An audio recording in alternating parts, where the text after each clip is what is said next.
Hello everyone, welcome to the session. आज के session में हम कवर करने वाले हैं M language.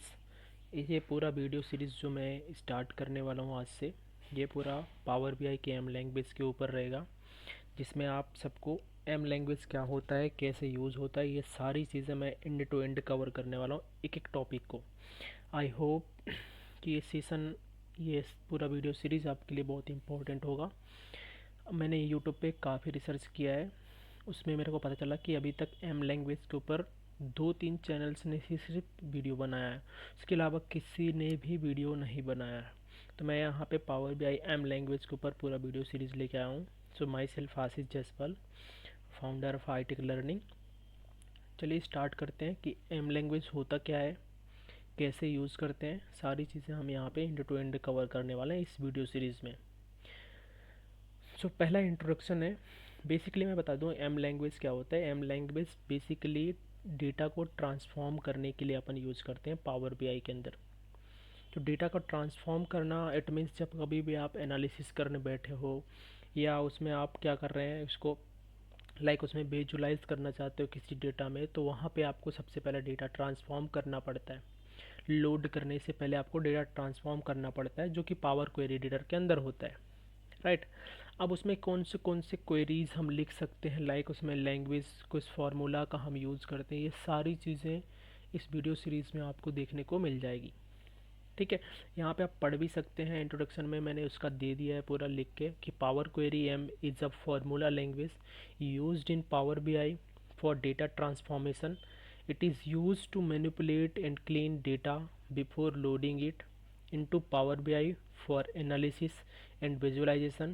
M language is case sensitive and primarily used in Power Query Editor to perform data shaping task. Right, तो यहाँ पे लिखा हुआ है कि भाई power B I M language जो है वो एक फार्मूला लैंग्वेज है जो कि डेटा को मैनिपुलेट और क्लीन करने के लिए यूज़ किया जाता है। बेसिकली इसमें लिखा है कि लोडिंग करने से पहले, बट मैं बता दूं कि पावर बी आई जो एम लैंग्वेज है, एडवांस ऑप्शन के अंदर आप देखेंगे तो ऑब्वियसली बात है कि आप डेटा लोड कर दो या लोड करने से पहले, दोनों ऑप्शन आपके पास है। लोड कर चुके हैं तो भी आप उसको एडिट कर सकते हैं, क्लीन कर सकते हैं, रीशेप कर सकते हैं। You can do anything with M language. M language का यूज़ करके आप डेटा ट्रांसफॉर्मेशन में कुछ भी कर सकते हैं, राइट। मैं एक चीज़ बता देता हूँ, अगर एम लैंग्वेज की कोई फॉर्मूला जो है वो अगर कैपिटल लेटर में लिखा है तो आप हमेशा ध्यान रखिए कि उसको कैपिटल लेटर में ही लिखना है। अगर आपने उसको स्मॉल में लिख दिया तो यहाँ पे क्वेरी नहीं चलेगा, ठीक है। तो ये चीज़ का आपको ध्यान रखना पड़ेगा कि जो स्मॉल में है उसको स्मॉल में, जो कैपिटल में है उसको कैपिटल में लिखना है, राइट।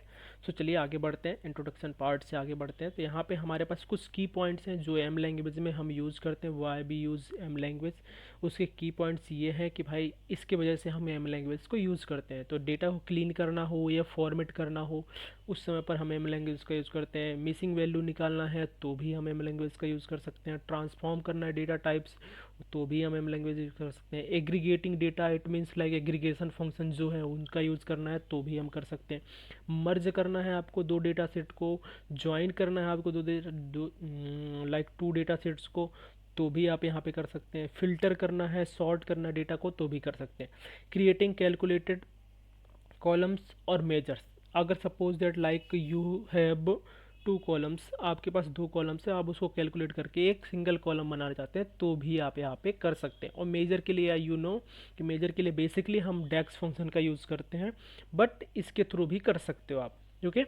तो सबसे सिंपली यहाँ पे मैं बताऊँगा कि पावर बी आई में इसको कैसे ओपन करते हैं, कहाँ से हम क्वेरी लिख सकते हैं, क्या क्या होता है। मेन चीज़ होता है कि क्वेरी लिखने से पहले कि आपको ये पता होना चाहिए कि जब कभी भी आप यूज़ करने जा रहे हैं तो प्रीवियस स्टेप का हमेशा आप ध्यान रखिएगा, क्योंकि जब तक आपका प्रीवियस स्टेप नहीं होगा आप उसको यूज़ नहीं कर पाएंगे, क्योंकि प्रीवियस स्टेप पे ही हम अप्लाई करते हैं, ठीक है। तो जिन किसी ने पावर बीआई यूज़ किया होगा थोड़ा बहुत, उनको पता है कि प्रीवियस स्टेप क्या है, नेक्स्ट स्टेप क्या है। जिनको नहीं पता है उसके लिए कोई दिक्कत नहीं है, मैं बताऊँगा यहाँ पे एक एक चीज़ें कवर करूँगा कि प्रीवियस स्टेप में क्या था, इस स्टेप में क्या करने वाले हैं, सारी चीज़ें यहाँ पे मैं बताऊँगा। बेसिकली पावर बीआई में तो कोई भी डैशबोर्ड क्रिएट कर सकता है with in 2 to 3 hours, right. अगर 2 से 3 आवर्स आप अगर लगातार एक सेशन देखते हैं तो आप पावर बीआई में डैशबोर्ड क्रिएट कर सकते हैं। बट अगर किसी ने बोल दिया कि भाई मेरे को ना एम लैंग्वेज जानना है, राइट, मेरे को डेक्स जानना है, तो उसके लिए आप उतना कैपेबल नहीं रहेंगे 2 से 3 घंटे वाले वीडियो सेशन में। तो आपको पर्टिकुलरली डेक्स सीखना पड़ेगा, पर्टिकुलरली आपको एम लैंग्वेज सीखना पड़ेगा। तो ये सारी चीज़ें आपको पर्टिकुलरली सीखनी पड़ती है। अगर आपने पावर बी आई डेवलपर बनना है, पावर बी आई में एडवांस जाना है, तो ये सारी आपको सारी चीज़ें सीखनी पड़ती है। ओके, सो नेक्स्ट चीज़ करते हैं अपन, बेसिक ट्रांसफॉर्मेशन को लेके आया हूँ मैं कि बेसिक ट्रांसफॉर्मेशन क्या होता है, फिर बेसिक के अलावा भी क्या होते हैं, वो सारी चीज़ें मैं बताऊँगा यहाँ। सिंपली यहाँ पे इस सेशन में, अभी आज की ये इंट्रोडक्शन वीडियो में मैं सिर्फ एक को करके दिखाऊंगा कि कैसे होता है। उसके बाद हम हर एक सेशन में अप्रॉक्सीमेटली 10 फार्मूले को करेंगे। लाइक 10 फार्मूले को हम डेली करेंगे, डेली सेशन में 10 फार्मूले को करेंगे। तो ऐसा करके हमारे पास अप्रॉक्सीमेटली 60 से 70 फार्मूलेज हो जाएंगे जो हम power B I M language में यूज़ करते हैं, राइट। तो सबसे चलते हैं, सबसे पहला हमारे पास क्या है, तो सबसे पहला हमारे पास है टेबल डॉट ऐड कॉलम।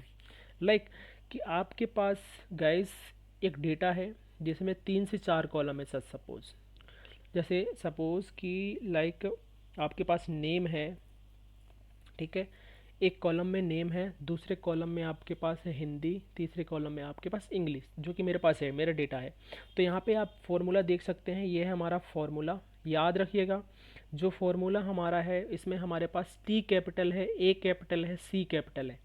ये तीनों चीज़ें याद रखनी है स्टार्टिंग के बस यहाँ तक।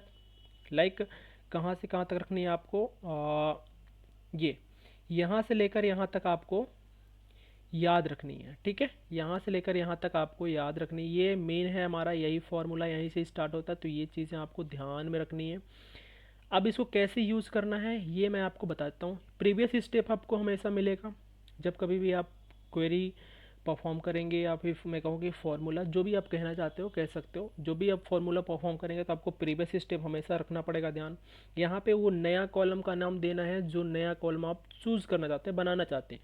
दोनों कॉलम को ऐड करके बनाना है तो आप ऐड कर सकते हैं। तो यहाँ पे ऐड कॉलम है, इसलिए हम यहाँ पे ऐड का फॉर्मूला लगाएंगे, ठीक है। तो यहाँ पे अभी चलते हैं पावर बी आई पे। पावर बी आई पे जैसे मैं आता हूँ, ठीक है, जैसे पावर बी आई में मैं आता हूँ, मेरे को यहाँ पे देखने को मिल जाएगा कि भाई पावर बी आई के अंदर मैं कैसे इसको ओपन कर रहा हूँ, कहाँ से ओपन कर रहा हूँ, सारी चीज़ें आपको यहाँ पे देखने को मिल जाएगा, ठीक है। सो बेसिकली अब चलते हैं यहाँ पे पावर बी आई पे। तो यहाँ पे पावर बी आई को मैंने ओपन कर लिया है, ये मेरा पावर बी आई है। यहाँ पे आप सबको पता है कि पावर बी आई कैसे ओपन करना है, ठीक है। तो यहाँ पे कुछ भी नहीं करना, आपको सिंपली इंपोर्ट डेटा पे क्लिक करना है। इंपोर्ट डेटा पे जैसे क्लिक करोगे तो मेरे पास यहाँ पे नॉर्मल डेटा नाम का एक डेटा है, आप लोग देख सकते हो यहाँ पे नॉर्मल डेटा। इसको मैं सिंपली इंपोर्ट करता हूँ, इट्स एक्सेल डेटा जो कि मैंने खुद से क्रिएट किया है। आप भी क्रिएट कर सकते हैं और परफॉर्म कर सकते हैं, ठीक है। तो इसको लोड होने में मिनिमम 1 आध मिनट लगेगा। तो यहाँ पे इसको सिंपली लोड करता हूँ मैं।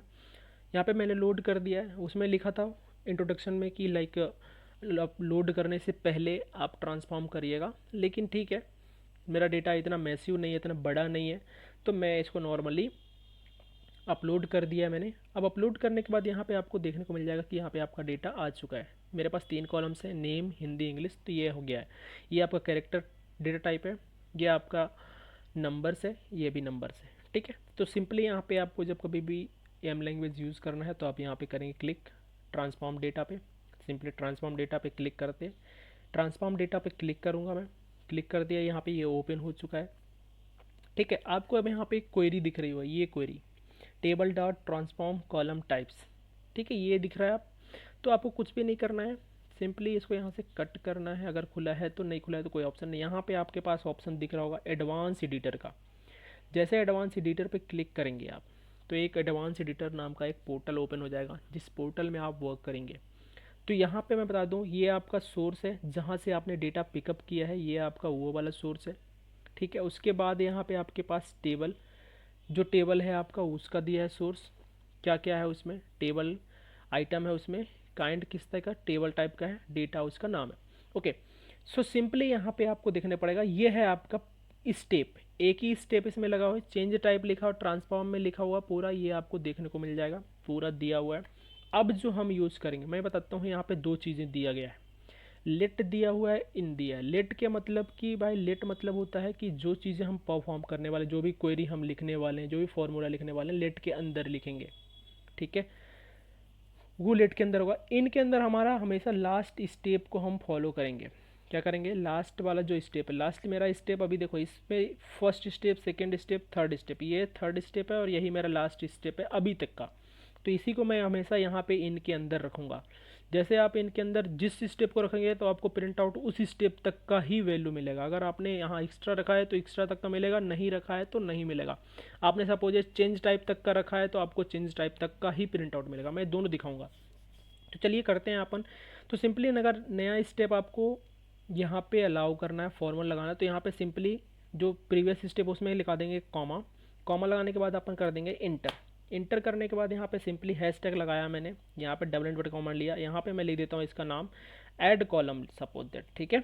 यहाँ पे आपको एक यहाँ नेम देना पड़ेगा वेरिएबल का, जो कि आपको देना ही पड़ेगा, इट्स कंपलसरी। इसके बाद हम करेंगे यहाँ पे जो भी फॉर्मूला था मेरा फॉर्मूला था टेबल। अब यहाँ पे दिख रहा है आपके टेबल डॉट ऐड कॉलम आ रहा है, तो मैंने स्मॉल टी लिखा है, लेकिन यहाँ पे आपको पता है कि कैपिटल टी है, तो मैं सिंपली इस पर क्लिक किया टेबल। अब था मेरा प्रीवियस स्टेप, ठीक है। तो प्रीवियस स्टेप मेरा क्या है, प्रीवियस स्टेप इसके पहले वाला स्टेप मेरा ये है, क्योंकि मेरा डेटा इसके अंदर है अभी, इसलिए मैं यहाँ पे प्रीवियस स्टेप की रिक्वायरमेंट होती है, तो मैंने यहाँ पे प्रीवियस स्टेप रख दिया। उसके बाद मैंने लगाया कॉमा। जैसे कॉमा लगाता हूँ यहाँ पे मेरे पास अब था फॉर्मूला में था मेरे पास कि फॉर्मूला में था मेरे पास कि भाई न्यू कॉलम्स देना है, न्यू कॉलम्स यहाँ पे आपको देखने को मिलेगा टेबल एज टेबल, उसके बाद न्यू कॉलम आ रहा है, ठीक है। न्यू कॉलम देना है यहाँ पे, मैं यहाँ पे डबल इन्वर्टेड कॉमा लगाया, न्यू कॉलम लिख दिया कि मैं टोटल स्कोर लिखा दिया, क्या टोटल स्कोर मैंने यहाँ पे दे दिया, ठीक है। टोटल स्कोर नाम दे दिया न्यू कॉलम का। यहाँ पे लगाता हूँ column comma. Column generator as function लगाना है, तो कॉलम जनरेटर एज फंक्शन में मेरे को ईच यूज़ किया है मैंने, EACH ईच। उसके बाद मैंने यहाँ पे यूज़ किया स्क्वायर ब्रैकेट। स्क्वायर ब्रैकेट के अंदर मेरे क्या कि जो मेरा पुराना कॉलम है, जिस कॉलम को मैं ऐड करना चाहता हूँ, तो मेरे पास यहाँ पे एक हिंदी कॉलम है और एक है मेरे पास इंग्लिश कॉलम, तो यहाँ पे मैं हिंदी को पेस्ट किया, यहाँ पे प्लस लगा साइन, यहाँ पे फिर से स्क्वायर ब्रैकेट किया और फिर से यहाँ पे इंग्लिश को यूज़ किया, ठीक है। यहाँ पे दे दिया मैंने इंग्लिश को, ओके। जैसे ये मैंने कंप्लीट कर चुका हूँ, अब यहाँ पे आपको देखने को मिल जाएगा, देखो अभी यहाँ पे मैंने चेंज टाइप है, ठीक है। जैसे इसको लोड करूँगा मैं, तो आप लोग को देखने को मिल जाएगा कि कोई भी एक्शन फॉलो नहीं होगा। जैसे मैं सपोज यहाँ पे आपके पास अभी यहाँ पे 3 ही कॉलम है, ठीक है, क्योंकि मैंने यहाँ पे 3 ही चीज़ दी है, ओके। सो नाउ यहाँ पे अब आप जैसे मैं वापस आता हूँ एडवांस एडिटर पे, तो ये आपको यहाँ पे दिखने को मिल जाएगा, ये वही क्वेरी है। अभी वहाँ पे कोई चेंजेस नहीं था। अब यहाँ पे मैं हटा देता हूँ इसको और यहाँ पे लिख देता हूँ ऐड कॉलम, जो मेरा लेटेस्ट स्टेप है वो। तो यहाँ पे ऐड कॉलम, ये मेरा है ऐड कॉलम। अब इसको मैंने यहाँ पे यूज़ किया है, तभी आपको देखने को मिल जाएगा एक नया कॉलम। तो यहाँ पे आपको टोटल स्कोर नाम का एक नया कॉलम देखने को मिल रहा होगा, ठीक है। तो गाइज जब कभी भी आप 2 कॉलम्स को ऐड करके तीसरा कॉलम बनाना चाहते हैं, तब आप इस फॉर्मूले का यूज़ करेंगे। सो थैंक यू गाइज, मिलते हैं नेक्स्ट सेशन में नेक्स्ट वीडियो के साथ। इसी में मैं कंटिन्यू करूँगा, मेरे पास बहुत सारे फॉर्मूले हैं एम लैंग्वेज के, जो कि मैं एक एक को कवर करने वाला हूँ। तो आप लोग बने रहिएगा, पूरे सेशन को एंड तक देखिएगा, पूरा वीडियो सीरीज़ कवर कर लीजिए, जिसमें आपको पूरा एम लैंग्वेज आ जाएगा, ओके। मिलते हैं नेक्स्ट सेशन में।